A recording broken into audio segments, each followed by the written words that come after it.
to Orchid Delirium. I'm Brenda, and these are my epidendrums. I have Epidendrum'white and Epidendrum Peach Valley Dream Song Sakura.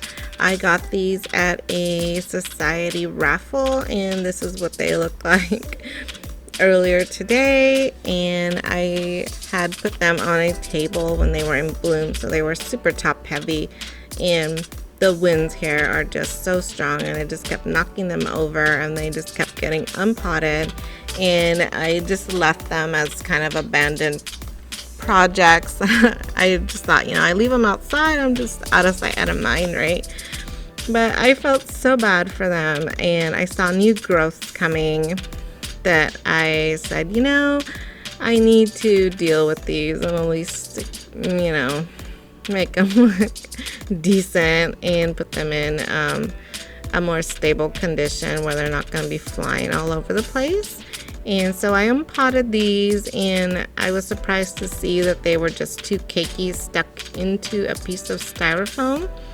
Now, styrofoam in and of itself is not anything out of the ordinary in orchid care, but I just thought it was a neat way to put keiki into a pot, because they can be very small and hard to stabilize. I checked these roots and they felt very dry and papery, but I just went ahead and mowed them off. But upon inspection, I realized that they were still green, so they were still viable for taking up moisture and nutrition. This one does have two growths coming, so I'm really hoping that I didn't stall them. I might lose this plant, and 100% would be my mishandling of them. But I checked them, and they felt like bad roots, so I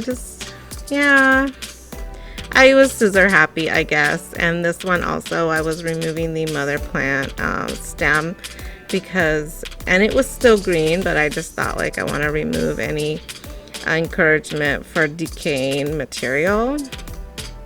But it still looked really green, so maybe, I don't know if it would have thrown out another keiki.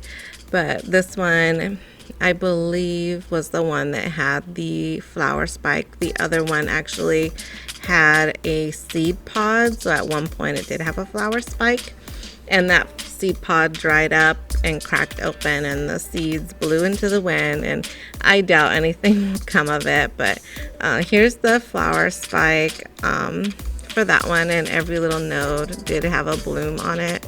So these are they create this very cool bouquet, 2-3 feet up from the terminal leaf on these, and it's just so top heavy. So if you have it anywhere where a breeze is going to catch it, you might have a problem. And so I'm going to still put them into these glazed pots as kind of a weight, I guess, or a stabilizer. I just wanted to show you some of the material that these were potted in. It's just basically gravel that you would use to make a driveway, and large bark and styrofoam. I did not have that material, so I found some of my leftover leca beads and used those as crocking. I just wanted to create some sort of aeration for this one, since that mixture looked very airy, and I believe I have some catasetne, a mix that I had from last year, and it was just in this pot, and I thought, what, let's use it here. What other plant do I have that I don't even use a mix like this anymore? It has big growth stones and pumice and orchiata bark, and I believe there's some styrofoam in there because I was using this for my catasetums. So I might have taken it out, I can't remember. I'm reusing the metal wire stake that it came with. Normally, I don't like to put wire against any of the flesh of an orchid. I think that the orchids just reject it. but this one already had it and it was fine, and it was also using this flexible metal wire, so I just reused that. And because I took all the roots off, I decided to add a sphagnum moss collar just to kind of give it some more moisture, and then I top dressed that with some more of the bark. I believe it's a smaller bark mix. Maybe it's my peplum mix. But just to kind of like weigh down the moss and shield the moss from the wind, and hopefully it'll stay moist a little longer, and maybe I can encourage these growths and rootlets to come out.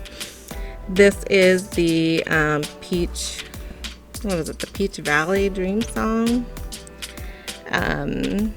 Sakura, and this one was just a much nicer looking plant. I actually thought it was grown on from, you know, like a seedling or whatever, and I was wrestling to take it out, and I had never seen a wire stake put through the bottom of a pot and to brace it in. Again, it was in gravel and it had the styrofoam, so that told me that this was possibly another keiki, but an older keiki, because for it to have so many canes and to still have the sign of it being taken off of a mother plant, it's just indicates that it's been growing on for a while. The leaves do show some cosmetic blemishes from most likely pests, and I say pests because the new growth has grown clean. So if it was a bacteria or a virus, I would most likely be seeing at least a marking, but it has grown clean, so I'm fairly confident that that's just a pest scarring. This one did have a lot of dead roots, but it has a new growth coming out with roots, with new roots coming out. So that's a really good thing. That's about when you want to repot orchids normally. And here I'm showing you just the papery dead roots on this one. But the other thing that I noticed was some of these did have the texture and the feel, but they were still putting out branches of new live roots. So there's just, I don't know, do these grow zombie roots? Like, are they dead, but like they can still give life? Like, I don't know. I was very just shocked by seeing that on these plants, and I can see how I would confuse the texture and the feel of those other roots on the Epidendrum'white and snip them off. I decided, or I elected to put this one into a clay pot with holes that I had pre-drilled. Actually drilled the other pot too, but that one is not terracotta, it's some sort of plaster. This actually has a mix of a fungicide, just in case, because it did have a very moist, mushroomy, kind of damp scent to it. I decided to also use some of my Repot Me Phalaenopsis grade mix for that airiness, since I ran out of leca pebbles and pumice stones and in the Epidendrum'white.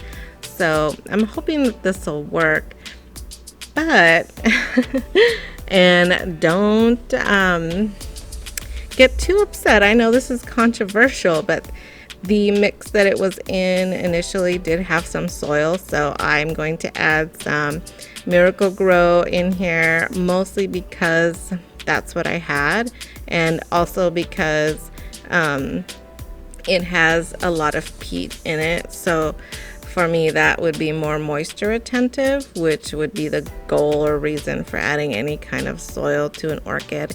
And I only added about a tablespoon and mixed it in, and then I believe I added another layer of bark, and then another little bit of soil, and not very much, just a little bit for that extra moisture, since this one already had roots coming into the old prior mix that it was in. I didn't want to make it too different.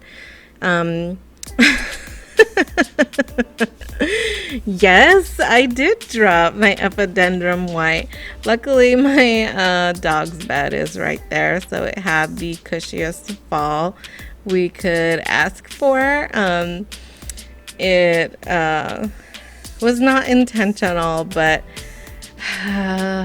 it's so me. Like, I feel like sometimes I'm just like this bull in a china shop, and I'm just so haphazard, like you don't even know. Anyway, so here they are. They're both repotted, and this was not a lesson on how to repot them, just that I was repotting them and what I saw in the pot and what I did, mistakes and all. And here they are outside in their spot. It's a little overexposed, but honestly, it's about that bright where they are, because it is a south-facing area. But thank you for joining me.